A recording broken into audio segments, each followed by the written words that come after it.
Cidade de Santa Teresa, setembro de 1916. Chora pelo morto para enganar o vivo. Naquela madrugada, Delamaro perdeu algumas horas de sono, pensando em três coisas. A primeira era que o governo meteria a mão no seu dinheiro sob o pretexto da antiga 10ª escalata, ou outro tributo qualquer sobre a riqueza, e o R$ 1.000, que já andava mais desvalorizado que mulher corcunda. Ficaria pior ainda. A segunda, que tinha que agir rápido, antes do governo, como num duelo onde o mais lento cairia morto, com os corvos em volta. E a terceira, que Antea conseguiria a vaga na Biblioteca Popular. Isso viu no brilho reaceso dos olhos do coronel. Esses são alguns dos trechos, até divertidos, inclusive, do romance aqui, A Casa do Navio Pintado, obra recentemente lançada aqui em Caxias do Sul pela professora e escritora Tadiane Tronca, que nos brinda com a sua presença aqui no Café com Letras, pela TV Câmara Caxias, canal 16 da Claro Net. Professora Tadiane, uma honra tê-la conosco aqui. Oi, Fábio, tudo bem? A honra é minha e agradeço o convite de estar aqui, podendo falar com vocês, com os telespectadores, sobre essa obra que eu lancei no dia de sábado, agora dia 18, e eu estou muito feliz por esse momento. Eu lembrava aqui que fazia anos que tu não vinhas ao Café com Letras, a última vez, se não me engano, em meados de 2015, com o historiador, conhecidíssimo professor Juventino Dalbó, para falar do mito do Sanguanel. Mas tem um motivo para ficares tanto tempo escondida dos holofotes, digamos assim. Tu estavas pesquisando e escrevendo aqui esse generoso tomo que beira as 500 páginas, uma obra fantástica, muito boa de ler. Eu gostaria que, então, te justificasses aí ao público do porquê dessa ausência e que agora o pessoal entende, né? Porque é um baita livro. Normalmente, obras de fôlego e obras com consistência, elas requerem muito tempo de trabalho e pesquisa, né? E este trabalho que, apesar de ser ficção, né, é totalmente ficcional, ele tem como base a história aqui da nossa cidade, da região, e então ele demandou muito tempo de planejamento, inclusive, de estudo, antes de realmente entrar no texto da obra em si, né? E porque eu nem imaginava que ele fosse acabar com esse volume, é que uma coisa vai puxando a outra, né? Você vai escrevendo, vai criando, aí vai vendo coisas. Eu lembro que eu estava, sei lá, viajando, andando para cá e para lá, e via uma coisa, nossa, isso vai entrar no romance. Então, é uma construção diária, na verdade. Entraria naquela categoria que alguns chamam de romance histórico, que ele tem uma inspiração na história, mas ele não reproduz necessariamente a história. Digamos assim, se inspira na história e reconta, sob a forma de ficção. Seria mais ou menos isso? Totalmente isso. Ele é baseado na história. Muito de Caxias do Sul. Sim, sim. Que aqui é chamada de Santa Teresa, que foi uma das nomenclaturas ao longo da história. Né? Isso mesmo. Ele se passa, assim, a trama principal se passa predominantemente no período do auge da imigração aqui, né, na nossa região, no início do século passado. Então, esse convívio entre os imigrantes e os que já moravam aqui e tal, e intercala o contexto temporal com o tempo presente. E tem um historiador que descobre, que consegue adquirir o acervo da família de um dos imigrantes, do imigrante italiano aí, que é um dos protagonistas da história.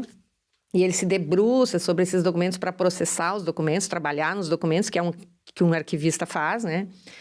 E aí ele descobre coisas e tal e tal. Então, é um livro que ele trabalha com... Ele é ficcional, mas ele trabalha com elementos bem reais, assim, né? A importância das fontes documentais, né? Para resgatar a memória, o elo do passado e do presente são os documentos. Tem um jogo de idas e vindas e uma demarcação de datas. Eu li ali um trecho da década que vai de 1910 a 1920, né? Eu li daquele entremeio ali. Chega a ser até divertido, assim, os comparativos, né? E aí, eu, por exemplo, sou casado com uma mulher que tem essa origem gringa, italiana, de colônia, então ouvimos as expressões, os comparativos, as gírias, então aquele trecho especificamente que eu lia era bastante engraçado, assim, os comparativos que o narrador fazia no momento de dificuldade, de dúvida e tal. Tu lançaste mão disso também, né? Então aquele sujeito que mesmo seja urbano, que tem lá a nona, que tem um parente, ele já vai se apropriar, vai encontrar um ambiente familiar, digamos assim. Sim, ele é um texto denso, assim, embora ele seja baseado aqui na história e traz muitas memórias, as minhas mesmo, né? Porque a gente é meio que um ladrão de memórias, né? Quando a gente está escrevendo, assim, a gente vai buscando aqui e ali, a gente pensa em pessoas que de alguma maneira marcaram, assim.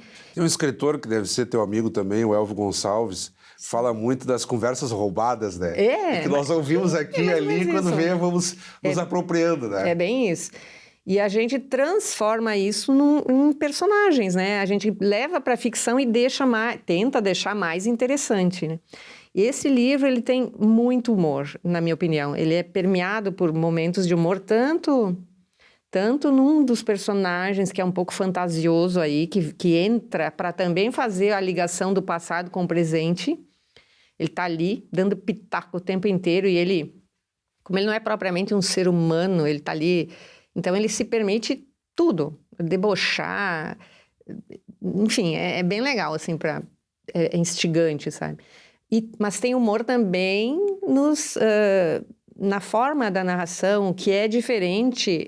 Tem 2 tipos de narração nesse livro. Há relatos em primeira pessoa. Primeira pessoa e terceira pessoa, que é uma coisa que tem que ter bastante cuidado quando a gente faz. Tem que saber bem o que está fazendo, para não confundir o leitor, né? Eu tinha um pouquinho esse receio. Quando eu comecei isso, nossa, será que isso não vai dar confusão? É trabalhado muito um relato, eu não vou morrer e tal, o sujeito fala da sua própria existência, depois é retomado no epílogo. Isso tem bastante... Tem muito a ver com a memória, né? Tem muito a ver com a memória. Porque muitas coisas não morrem nunca, né? Até a tua epígrafe dialoga muito com isso. Tem uma epígrafe logo no início do livro da Clarice Lispector, né? Que até a vida, digamos assim, ela mesma pode ser curta, mas as emoções que são produzidas ao longo dessa existência podem se eternizar. Mais ou menos isso, né? É bem isso. Da Clarice Lispector, né? Conhecidíssima escritora, aliás. Que a gente deixa isso, as emoções não morrem. A memória, se a gente as mantiver de alguma maneira, né, também não vão morrer. Então, elas vão perpassando. O próprio livro é uma maneira de permanecer as emoções. Não deixa de ser uma arrogância humana, né? O ser humano, ele tem essa pretensão de certo modo, carimbar uma existência, né? Tipo, de não morrer, né? O livro também provoca nesse sentido. O livro, justamente, é para dar mais sentido à vida, né? O livro é um verdadeiro ato de, como eu vou dizer, meio clichê, né? Mas é um ato de amor, é uma demonstração do quanto eu prezo essa questão da memória, das artes, porque tem, neste livro, assim como nos meus outros 2 romances, sempre teve personagens muito ligados às artes. Porque é o meu jeito de ser, né? Eu valorizo muito, para mim, a essência da vida, assim, além, claro, óbvio, do amor, das relações pessoais. Essa questão da arte, da cultura, da educação, né? Que para mim, salva um ser humano, sabe? Eu fico pensando como é que pode pessoas, por falta de oportunidade de chegar, nem acesso tem, quanto mais saber conseguir produzir uma coisa artística. Sim, digamos, aqueles né? estudos que saem que o sujeito muitas vezes está no progresso de séries, acabando o ensino fundamental e é praticamente analfabeto, quer dizer, alguma coisa está errada. Aí se vem progredindo de ano e não consegue minimamente interpretar um texto, fazer uma operação matemática simples, enfim. Sim, obviamente que trabalho, emprego, tudo isso é fundamental para a vida, mas assim, tirando essas coisas, a cultura, a educação, seria o que salvaria a humanidade, né? Se a gente tivesse um povo com mais oportunidades em relação a isso, seguramente a gente não estaria vivenciando momentos tão sombrios, não só em relação ao Brasil, né? A humanidade como um todo. Professor, nós estamos dando pinceladas em vieses do livro, eu até iria te perguntar depois, mas vamos entrar logo nisso. Como que se deu a organização do livro, que foi algo que me chamou muito a atenção. Claro, também como jornalista, eu presto muita atenção na construção do texto. Eu fiquei imaginando, pô, a professora criou vários momentos, inclusive de tempo. O livro se propõe a flashbacks, idas e retomadas, enfim, a ficção da ficção. Então eu fico imaginando quase que um storyboard ali, da senhora primeiro montando a estrutura do texto e a partir daquele mapa indo e voltando também para o próprio exercício de escrita. Teve storyboard, como foi organizar tudo isso para chegarmos nesse resultado final? Obviamente que teve que ter um planejamento. Foi essencial um planejamento, né? Eu sou uma pessoa que planejo muito. Eu acho que o planejamento é o cerne do... Se tu vai fazer qualquer trabalho, tem que... Não é perder tempo, sabe? Mas fica aí muito... Nem que seja a caneta ali no papel. Não, precisa planejar. O planejamento poupa depois um monte de tempo. Storyboard, para as pessoas que estão nos acompanhando, seria basicamente um mapinha do enredo da história, com os personagens, com o momento clímax, quase que um quebra-cabeça de como vai virar em escrita. E o sujeito ali cria esse mapa mental e quando está escrevendo aquilo fica mais claro e facilita a própria redação do texto, creio eu. Uhum. Olha só, Fábio, é tão complexo chegar num resultado assim, porque envolve muitas coisas, né? Envolve a ideia, que é o básico, assim, que ideia, o que tu vai escrever, o que eu pensei, que essa história eu tinha um pouco, eu queria ela, eu já sabia um pouquinho como eu ia fazer, o que eu queria contar, e por que eu queria contar, porque eu dominava esse assunto aí. Então, a ideia, que é uma das coisas básicas, assim, quando tu tem a ideia, bom, o resto daí é só ir trabalhando em cima. Então, eu tinha a ideia. Desenvolver esta ideia.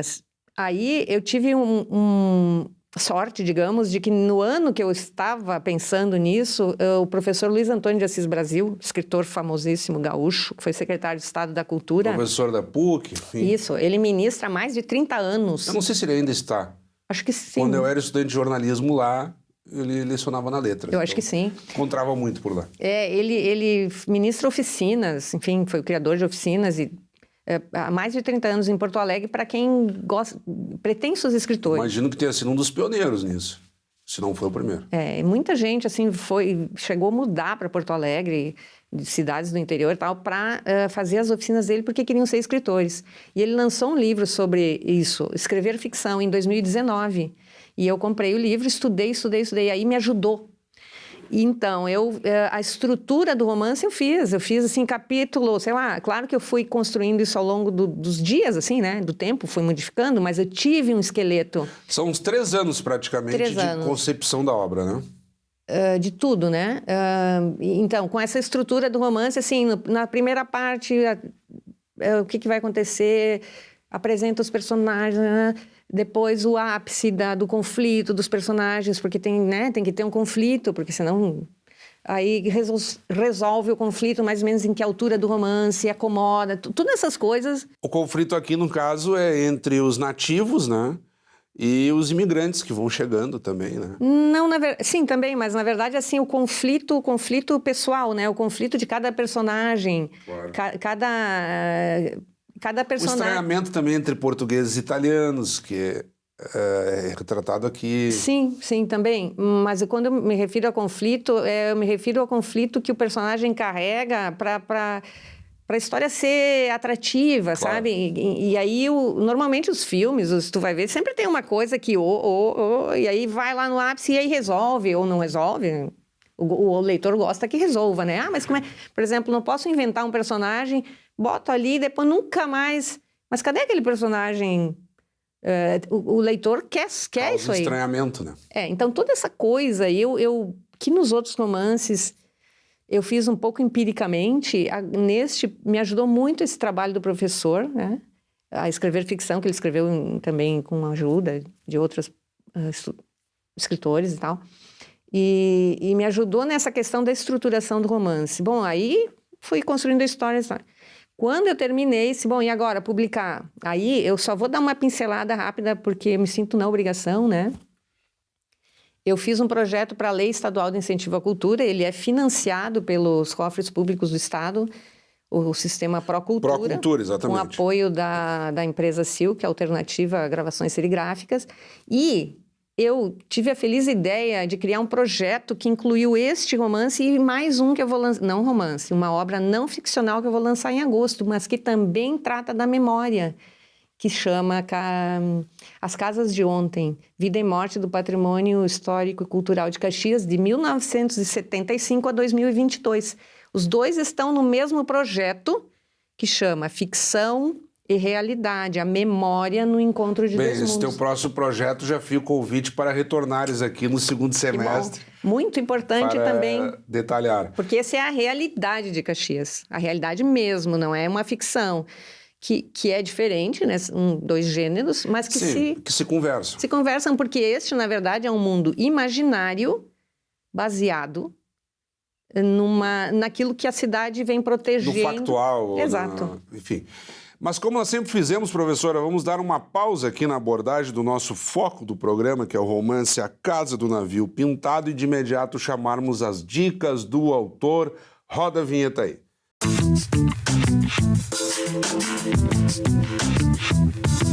As dicas do autor, recebendo aqui a professora e escritora Tadiane Tronca. Professora, vou pedir que de forma breve tu compartilhes com quem está nos acompanhando neste momento dicas de leitura, podem ser clássicos, autores desconhecidos, algo que tu entendas que quem está nos acompanhando agora tem que correr atrás e ler também. As dicas estão contigo. Olha só, enquanto eu estava escrevendo este livro, e o outro também, porque meio que aquele que eu falei que é não ficcional, eu fiquei muito absorta nisso. Então, era difícil ler outra obra enquanto a gente está criando todo um universo que parece que existe, né? Esses personagens, parece que é um mundo real. Inclusive, a gente sofre quando tem que fazer alguma coisa com o personagem, é verdade? É interessante dizer isso para o leitor. No momento que tem que dar um destino para um dos personagens, eu sofri. Parecia que ele existia, é um negócio bem, bem interessante. E aí, enquanto eu estava escrevendo, se eu pegasse outra obra e fosse ler, eu ficava me influenciando, assim, olha isso aqui, que legal. Então, não completava, ficava quase que um exercício de fuga, não conseguia completar a leitura. Me atrapalhava um pouco, mas antes de eu começar a escrever mesmo este romance, eu estava lendo o Anthony Doerr, deve ser assim que pronuncia. Eu li 2 livros dele, maravilhoso romance, que eu indico, que um deles é Toda a Luz que Não Podemos Ver. Muito legal, achei muito, muito, muito bom. Depois eu li outro dele, Roma, As 4 Estações, ou As 4 Estações de Roma, uma coisa assim. Então, eu recomendo. Anthony Doerr. E retomando aqui o nosso foco do Café com Letras, A Casa do Navio Pintado, nós temos, então, uma série de tramas compreendendo um período histórico bastante longo, e o próprio livro se propõe também a retomar o seu próprio período histórico, digamos assim, com perdão pela redundância. Esse exercício ele é feito muito ao longo da obra, e há inclusive um jogo de gerações, e que é algo muito caro também para o contexto da imigração, retomar o passado, como que se deram as gerações, como que se deram as etnias que vieram para cá. Nós temos um enfoque grande também nas figuras dos italianos e portugueses aqui. E isso é recortado ao longo do livro. Eu gostaria que tu retomasses um pouco a partir desses personagens a contribuição que a obra pode dar também a não digo uma reinterpretação, mas a um esclarecimento de como que se deu isso, na medida em que a obra é cercada de uma pesquisa real também. A obra é bem cercada de uma pesquisa real. Como eles passam a trama principal, os protagonistas principais, né, são situados no contexto da nossa região, no auge ali da imigração, de 1900 a 1920, é esse o recorte do passado. 20 anos, mas eu pulo 5 em 5 anos, mais ou menos, né? Eu tento retratar o cotidiano daquela época, os valores daquela época, as relações daquela época, como os imigrantes viam os que já estavam aqui, né? Claro que os personagens principais ali são imigrantes, é uma família de imigrantes italianos e os seus amigos e os construtores, né, da cidade na época ali, da riqueza, os imigrantes portugueses que também chegam e fazem parte disso, e os que já estavam aqui, os nativos e de outras etnias, mas o predominante ali naquela época foi realmente essa imigração italiana, né? Então eu tento trazer essas relações cotidianas, tanto na questão da economia, da política, dos dramas pessoais deles mesmos, né? Porque eles são a verossimilhança com pessoas mesmo, né? Quanto mais isso acontecer numa obra literária, mais credibilidade dá, mais o leitor gosta, né? O ponto da riqueza também, do fracasso. Exato. Tentar ser bem-sucedido nos negócios, que é uma forma de ascensão social. Ele era tremendamente ambicioso, tinha vários negócios e tal, mas e toda essa ambição dele foi o motivo da derrocada, inclusive. A casa do navio pintado era um símbolo. Aí tem uma história também com ela é bem importante nesse contexto. E toda aquela relação entre eles ali, que eu pesquisei, eu não inventei, assim, eu pesquisei como era, né, em livros. Sim, os personagens e as famílias funcionam quase como que uma alegoria, num exercício ficcional, mas que ajuda a compreender a história. Né? Claro. E eu devo muito aos pesquisadores, historiadores que produziram obras que é isso que eu estou fazendo no outro livro, que é uma não ficção que eu vou lançar em agosto, no dia 17, lá no Arquivo Histórico, vai servir, talvez, eu espero que sirva para algum futuro escritor, ou né, uma futura obra, porque eu peguei livros assim, de pessoas que escreveram livros... sobre a história de Caxias, Espadaria Dami, a Maria Bel Machado, o Roberto Nascimento, a Lorraine Giron, Vânia Herédia, todas essas pessoas que... Esqueci agora, a Vitalina Frossi com os provérbios, o Ítalo João Balém com o livro Pesos e Medidas, maravilhoso esse livro que a maioria, mas a grande maioria dos caxienses desconhece.